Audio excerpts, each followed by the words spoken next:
Today, I thought I'd take the opportunity to really highlight the truth about contracting, especially within the UK, and give you some ideas before you decide to jump into this whole space. Now, let's get the first thing out the way. The reality is, when it comes to the compensation as a contractor, you're definitely getting paid more compared to a standard employee within the UK. And if you think about the reasons why this is, it has to be attractive for the person who's on temporary contracts. It should support, or it can support, different endeavors when it comes to benefits that you usually get as an employee when it comes to healthcare or different sort of like gym memberships or access to different things or discounts, etc., etc. Now, the truth is, if you're an IR35 contractor and you're working directly for an umbrella, then of course, sometimes these organizations have benefits, discounts, access to GPs and therapists and all these different things that can help. So there is a double benefit there. But of course, as we know, as a contractor, you're fixed term, you're not there forever. You are directly paid through the umbrella, but not via the client's end payroll. So this is all to say, this kind of, in quote unquotes, justifies the cost. Now, again, thinking about a employee, there is a huge cost associated for the organization to keep that employee on their books. So the payroll is not just paying for their monthly salary, they're also paying for their employer's national insurance, the employer's pension, and those other benefits that keeps those people in place. So again, when thinking about contracting, yes, you definitely get paid more in context if you're thinking about it pro rata. However, you also have to be a really good personal finance manager for yourself and understand how you can ensure that, let's say, for example, your contract is ended prematurely. What would you do? Do you have things in place such as a longer notice period, or do you have an emergency fund in place? Have you paid off your debts and all these different things that can increase your chances of thriving as a contractor? Just because you get paid more based on the day rate doesn't mean you are necessarily better off, quote unquote. Because again, there are some individuals who, again, have the syndrome of spending when they get money and not necessarily putting away in the right way. So be strategic. Come in with a plan if you're starting out within this space. The second reality is, if you've come from a 9-to-5 environment as an employee, sometimes you come into contracting with a 9-to-5 mentality. And what I mean by that is you can get extremely comfortable in a place. You can get very Brady with the BAU civil servants or employees or NHS staff or permanent members of staff. You feel like you're part of the gang because they have a close, tight-knit culture, especially if you were there at the beginning, helping to set up a space and a place. But the truth is, you need to be in a mentality where you understand that you are disposable. Of course, in the grand scheme of things, everyone's disposable. But in this instance, it's easier to get rid of you than it is the permanent member of staff, because there is all this other policy attached and dressed with these different employees. So of course, be amenable, be sociable, be friendly, be valuable, be helpful in these different end client organizations. But remember that your contract could be ended just like that. And so you have to be on guard. This really means that you have to be prepared to form deeper relationships with different agents or other people who, again, could potentially provide you contracting opportunities. This means you have to be on the lookout for different roles on a regular basis. This means you have to keep the fire burning in different ways and shapes and forms. So again, don't get complacent. Don't just say, okay, I've got a contract, let me try and stay here for as long as possible. Of course, if you can, definitely do it, especially because there are seasons that exist within the contracting game. But at the same time, don't get too comfortable. You could easily get kicked off. And so with that in mind, you have to remember when it comes to the money part, because you're getting compensated well on a daily basis or a weekly basis, you have to understand that you could easily get let go, or you may decide you want to go. So these are things to bear in mind. Again, another truth is there is a degree of flexibility that you can get as a contractor. Now, it depends on the culture and the type of tax you're on. So if you're inside IR35, you're deemed as an individual who is doing works that may be seen similar to an employee who works for that end organization. So you're going to get the same sort of tax, okay? All these different taxes, national insurance, income tax, pension, etc., etc., okay? If you're outside of IR35, then there's really income tax, there's corporation tax. Again, if you're using a limited company, which you probably will be, whether it's yours or somebody else's, as well as business expenses, etc., etc.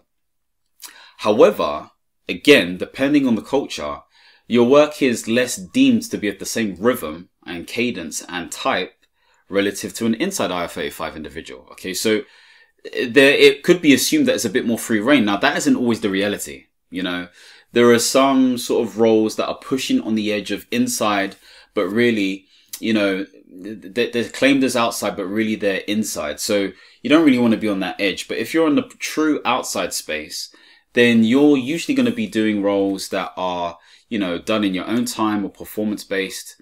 Again, people love outside roles because you get paid more because of the whole tax advantages, etc., etc. The point I'm making here is that depending on the culture and the tax you're on, a tax type, should I say, will determine the degree of flexibility. I know even if you're inside IR35 and you still have a 9-to-5 rhythm, there is more of a flexibility in terms of when you can take holiday, as an example. Okay. Now, of course, you don't want to take the biscuit, but that's in your jurisdiction. You're seen as an adult, as a responsible person in terms of when you can take those leaves. And of course, the right thing to do is to let your reporting line manager know about this and anybody who's important within your team, especially if you're inside IR35. Outside, again, this would apply, but it's slightly different rules, okay? Of course, I'm being a bit flippant in terms of how I'm describing it, but that just gives you an idea. Also, again, if you quit your job for whatever reason, that gives you time to just buckle down and focus on your own stuff, whether this is personal endeavors, business endeavors, you just need time off for your own mental and physical space. These are all things you can do, provided you go back to point one, you have things in order, you have things in check. Now, before I continue, as I've stated in many videos before, I've created a course called The Independent Consultant, a contractor's guide within the UK. And this really highlights comprehensively the different steps you can take in order for you to be an effective and professional independent consultant, what I'm calling a contractor. So if this is something of interest to you, if this is something you want to start to transition into, possibly before 2023 or into 2023 or beyond, then make sure you click on the link below. The next thing to really outline here is the fact that as a contractor, you can suffer from burnout. Now, there is a bit of this culture because when it comes to contractors and consultants, yes, they are different principally.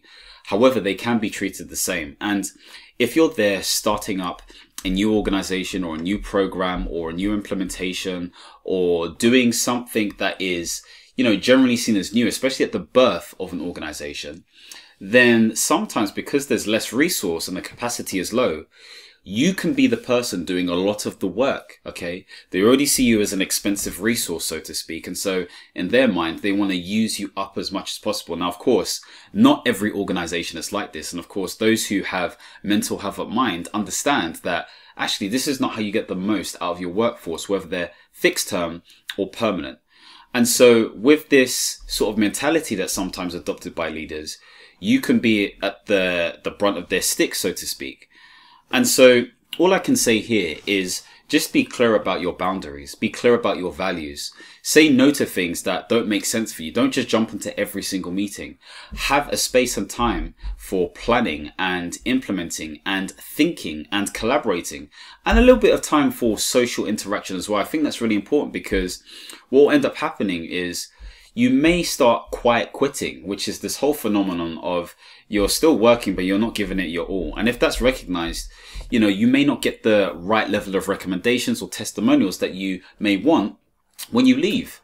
Every time I've left a place without asking for it, I've had great testimonials or great recommendations from line managers, from colleagues, from people that I've worked directly with.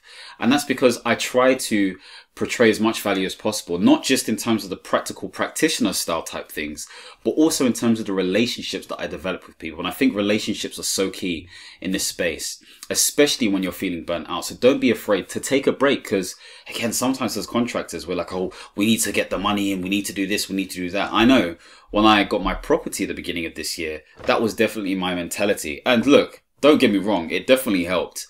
However, I'm the one who suffered for it.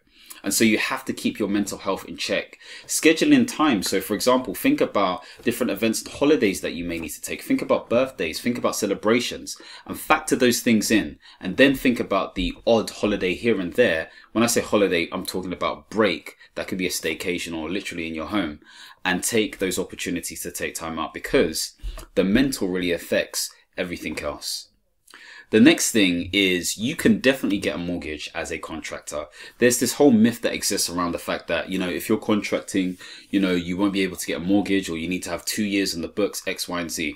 That's not necessarily true. I'm probably going to do a whole video on this, as this was recommended in one of the comments below. So thank you for that recommendation. But effectively, I've done inside IR35 roles. I was able to get a contract due to the fact that the umbrella company was the company I was working for, and the bank that I got the mortgage from was happy with the amount of months I spent with that umbrella. Again, my friend Chima, he's outside of IR35. We had been doing contracting for the same amount of time. He started his property journey probably about 6 months after me, and he's been able to get a mortgage as well. So it's definitely possible. So don't be afraid to actually apply if you're getting into this space. This doesn't stop you from getting a mortgage. You just have to be smart with it. So again, if you want to find out more about that, let me know in the comments below. And I'll probably do a video at some point. I'll probably do a journey on my whole property, journey with my partner as well, just so you guys can get some insights as well. The next thing I want to say is that, how I spoke before about this whole idea of building relationships and, making sure that you check contracts, for the future, etc., etc. This part is really sort of getting you to understand that relationships are key. Like I've said in previous videos, like there are some agents that I have good relationships with. Now, whether they're false or not, I don't mind. As long as you make me believe they're real. I think that's important. If you're going to lie, lie well. That's how I see it. If you're going to be genuine too. And so those relationships have not always bore fruit in terms of, getting a contract. And that's okay for me, because these people continue to try, because possibly they can see the type of character I may possess, or maybe if I'm being more crude, they just need to fill their books. But I don't like to think that way, because if I think cynically, then I'm not necessarily going to build these relationships unless you have the backbone in order to think that way and play the game, so to speak. I think it's best not to play games. It's best to be your authentic self. Now, of course, there's always going to be a commercial element to it, and that's okay. There's no problem with that, because it's win-win. You'll get paid, they'll get paid. Now, of course, there are margins that exist, and they will try to get the biggest margins as possible depending on who they are. And that may vary based on relationship and the type of, people that are interacting with them. But it's the reality of the situation. So this is all to say that, number one, if you can build relationships with these agents, build those relationships. Really, really important. So this is checking in with them via email or LinkedIn, liking their posts, commenting on their posts, checking in to see if there's anything available, checking in just to see how they're doing. I have one guy, I'm going to be meeting him at a conference, at a meeting during the week. And there's going to be all these different hiring managers where we're going to talk about, contracting and speak to these people who are hiring contractors. These are all opportunities to just, network with the right people and really make an impact where you can. You don't overdo it, but be yourself. Number two, it's a numbers game. You need to be able to check things like CV Library or Reed or Indeed or JobServe or PSR, all these different places, and just sit down and apply each day, okay, consistently, whether it's 20, 30, 40 different roles, half an hour. Maybe every day is too much for you because you may be doing it at a rate where you don't see any new roles. So maybe you do it every 3 days as an example. These are just all ideas, but there has to be a consistency is what I'm saying in order for you to find new contracts. So hopefully this has given you some insights. And like I said before, if you're looking to transition into becoming an independent consultant, then make sure you click the link below so you can learn more about how you can purchase that course as well. Now, I'd love to know which point stood out to you the most in this video. Comment below. Now, if you want to see more videos like this, or if you have any suggestions in terms of videos, again, leave your comments below. For more videos like this, don't forget to subscribe and hit the notification bell. And as always, my friends, understand, reach, and expand. Peace.